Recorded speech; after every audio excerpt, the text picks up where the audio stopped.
Ah, it's always locked, but it's open now.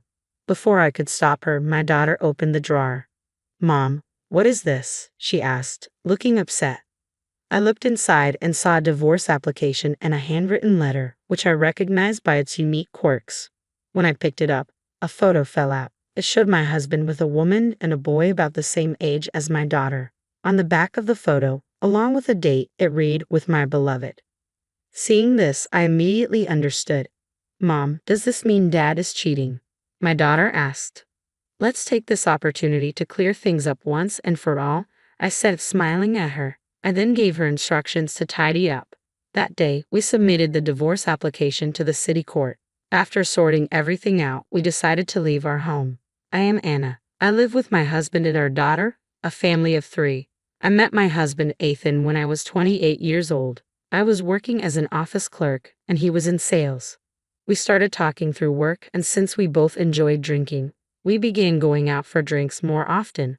We grew closer, and after he confessed his feelings to me, we dated for 2 years before getting married. Things were going well for us. However, even a year after our marriage, we were not blessed with children. I wonder if not having kids is because of the alcohol, I complained to my husband. We both enjoyed drinking, so we had a habit of drinking before bed every night. He showed a complicated expression and said, I wonder, but drinking during pregnancy is not good, so let's quit once. I'll quit with you. Thank you, I replied. I'm worried because of my age. I'll go to the hospital too if necessary. I'll come with you, my husband said. My mother keeps nagging me to show her grandchildren. He laughed, and I laughed back, but my feelings were complicated. My mother-in-law isn't a bad person, but she is very eager for grandchildren. Anna, aren't you over 30? It gets harder to get pregnant after 30, you know. I'm worried, she would say. Ethan is an only child. The other day, Mrs. Morrison next door was flaunting her grandchild's photo. It's so annoying. Before we got married, she would make such comments and sigh deeply. Because of my mother-in-law, I started worrying about not being able to have children. She would call me without telling my husband, pressing for grandchildren. I thought it wasn't uncommon to be a first-time mother after 30 these days. However, being strongly pressured by my mother-in-law, I started to feel rushed. So I talked to my husband and we started infertility treatments. My husband was supportive, willing to undergo fertility tests with me. Since neither of us had any issues, we thought we would have a child soon. However, despite the accumulating treatment costs, I couldn't get pregnant. Gradually, my husband began to vent his frustration. Why can't you get pregnant? There's no problem, right? Just get it over with. You're taking off work to go to the hospital too much. Think about me working at the same place. What can I do? I want a baby soon too. It's hard for me to ask for time off. It's not just about you. Then quit your job. Stress isn't good, right? We can get by on my earnings alone, he said, clearly at his limit. Just quit tomorrow. Missing one clerk won't cause any trouble, and the gap will be filled quickly. Wait, just like that, all of a sudden. Let's do that. I'm going to bed now since it's early tomorrow. Good night. Saying this, my husband forcefully ended the conversation. Under his pressure, I quit my job. My dream of being an independent woman was cut short there. But I did want children, so I told myself it was fine to return to work after having a child. For now, I tried to stay positive and focus on trying to conceive. However, my hopes were gradually crushed. Hey, since you're not working, at least take care of the house properly. We don't even have kids. I'm sorry, the hospital was so crowded today, I could have come back earlier. And microwave pasta? Are you kidding me? Even when you were working, you managed to cook something decent. I'm sorry, I was just too tired. Sigh, I'm the one who's tired from working from morning till evening, and this is what I come back to? Forget it, I'll eat out today. Gradually, my husband became harsher towards me. It felt like verbal abuse, but since I had quit my job and was being supported by him, and with no results from our fertility efforts, I couldn't say anything. I spent my days walking on eggshells around my husband, who constantly complained about the housework. This behavior didn't change even in front of his mother, who, instead of reprimanding him, joined him in pressuring me for grandchildren. The stress was worse than when I was working. However, my wish was granted a year later when I became pregnant. It was unexplained infertility, but I was so glad I didn't give up. On the day I found out about my pregnancy, I decided to buy flowers on my way back from the clinic. This will make him return to his kinder self, I thought.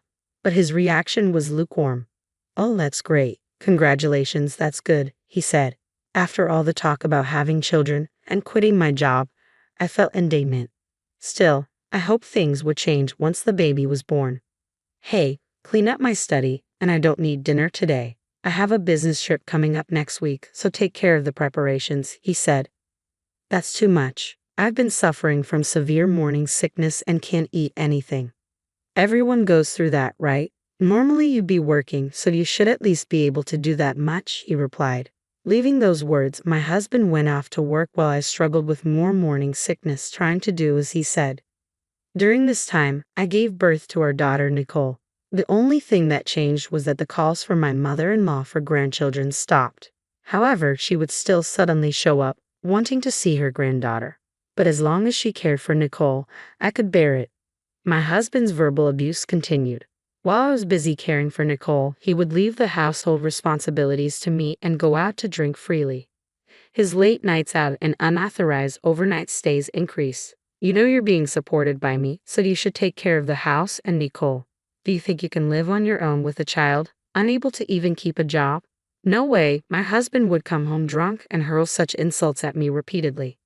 All I could do was care for Nicole and listen. Hearing his verbal abuse over and over, I started to believe I couldn't divorce him, thinking I wouldn't be able to raise my daughter on my own. However, as Nicole grew, I began to feel a sense of urgency.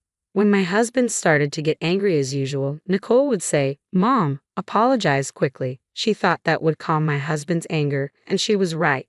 When I apologized, he would click his tongue and leave the room. Seeing my daughter always being considerate of her irritable father broke my heart. I finally started to consider divorce. This situation isn't good for our daughter's upbringing. I decided to start working part-time in secret, thinking of saving money for after the divorce. I didn't know what my husband Ethan would say if I told him I was starting a job, so I began working as a cashier at a supermarket during the mornings when Nicole was at school. I made sure not to neglect the household chores to avoid complaints from my husband. Time passed, and Nicole reached the 6th grade of elementary school.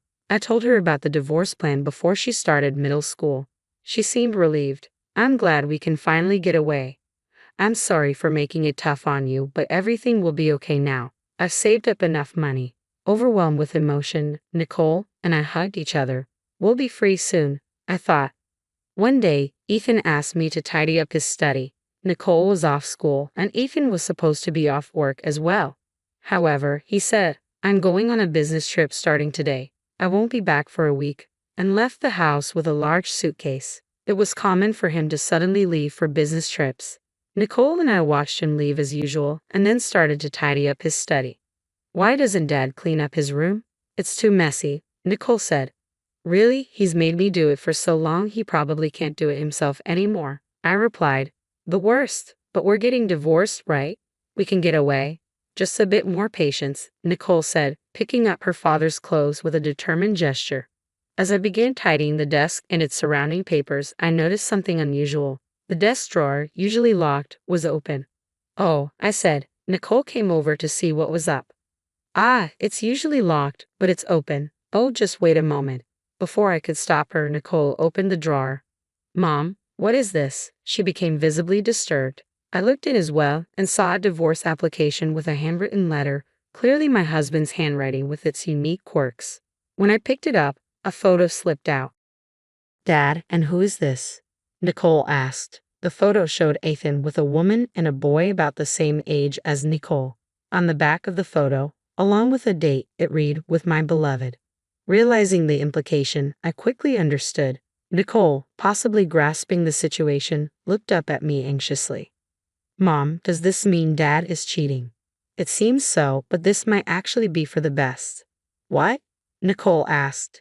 "Let's take this chance to clean the slate completely." I smiled at Nicole and gave her instructions to tidy up. After finishing the cleanup, we decided to leave our home, packing only the essentials and arranging for a moving company to handle the rest. We moved into a short-stay apartment while searching for a permanent place to live. That day, we submitted the divorce application to the city court. From that day on, Ethan felt like an ex-husband to me. I considered hiring a detective agency, but wanting to save money for the future, I decided to look for evidence of the affair myself. My ex-husband underestimated me as I found evidence quickly. A simple search of his name brought up his social media, documenting trips and daily life, but not with me as the partner. There were also many videos and photos left on his computer, perhaps to save space on his phone. It was undeniable proof of the affair. Based on this, I sought legal advice. Then, on the day my ex-husband was supposed to return from his business trip, I received a call. "Hello? What the hell is this?" he shouted. "What do you mean?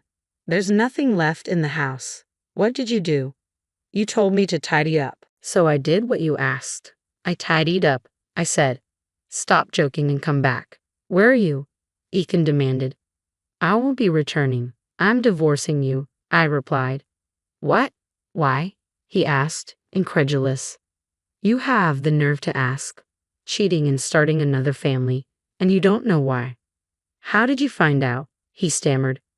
"You've been pretending to be on business trips. I've seen everything on your social media and computer. I even found out about the other home you have. All thanks to her parents, right?" "How?" Ethan was clearly shocked to learn how much I knew. "You were careless. You didn't think I would do something like this, did you? You'll struggle without me. How will you manage financially? A woman like you can't survive on her own," he sneered. "Maybe, but it's better than staying with an abusive husband like you. I'll be taking compensation and child support from you. Please communicate through my lawyer from now on. Goodbye." I hung up. My ex-husband tried calling several times, but I blocked him. Even my mother-in-law reached out. A good wife forgives her husband's affairs. Don't make such a fuss and come back home. Forgive an affair and abuse? With a son about my daughter's age? I can't do that. I won't be in contact with you or let you see my daughter. That's ridiculous. Even if you divorce, she's still my granddaughter. You can't take her away.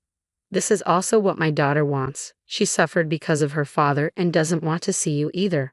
That's absurd. Goodbye. I continued to block calls from her, feeling relieved to be rid of unnecessary burdens.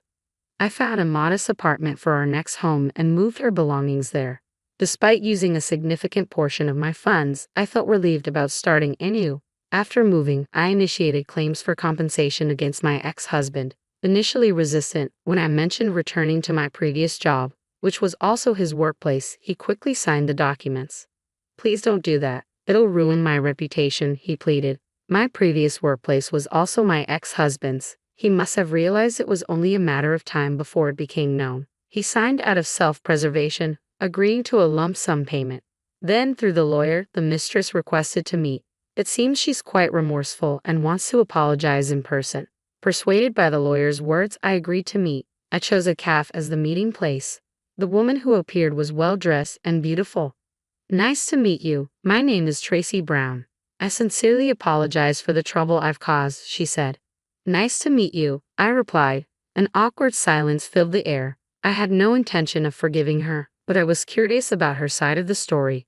She began to speak slowly, revealing that she initially thought he was single. When she discovered she was pregnant, Ethan confessed he was married but promised a swift divorce. However, soon after, my pregnancy came to light, and he told her a divorce was no longer possible. Her parents suggested she could still have a family with him, and she accepted their proposal. In reality, we were not divorced, and the marriage registration we submitted was never processed. "So you've been with my husband for over 12 years? I asked. "Yes, he had told me he divorced 10 years ago, but I continued the relationship for 3 years even after knowing about you. I am truly sorry. Now I've decided to end things with Ethan. I loved him, but I've realized I was just convenient for him." "How so?" "The moment he knew you found out, he started treating me like a cash cow. My parents are quite generous with me, their only child, and he depended on that. Our life was largely supported by my parents, and his lies became unforgivable." "I see. And this is the compensation for my parents." She handed me a white envelope. I silently accepted it. She apologized until the end and then left. Perhaps she too was fooled by a foolish man. Afterwards, my daughter and I started a new life.